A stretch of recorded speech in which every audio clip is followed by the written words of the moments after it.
আসসালামু আলাইকুম। আমি সিম্পলি আয়েশা চলে এলাম ছোট্ট একটি ভিডিও নিয়ে আপনাদের সামনে। যে যেখান থেকে আমার ভিডিওটি দেখছেন সকলকে জানাই আন্তরিক শুভেচ্ছা।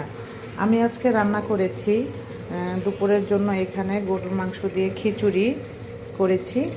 আর এখানে চুলাতে এখনও আছে, এখানে চিংড়ি মাছ দিয়ে লাউ রান্না করছি। আর হলো এখানে রান্না করেছি লাউ শাক, তারপরে রান্না দিয়েছি একটু ভর্তা শাক, আলু, এটা দিয়ে ভাজি করেছি। তো সকলে আমার ভিডিওটি দেখে অবশ্যই একটি কমেন্ট করবেন এবং আমার পাশে থাকবেন। বলতে পারেন যে কেন আজকে লাউ শাক এবং লাউ একসাথে রান্না করছি। এই লাউ শাক আর লাউটা আমার বোন বাড়ি থেকে দিয়েছে, তাই এটা ফ্রিজে না রাখার জন্যই আজকে আমি রান্না করে ফেললাম। টাটকা জিনিস খাওয়ার স্বাদই অন্যরকম। তো সকলে ভালো থাকবেন। আসসালামু আলাইকুম।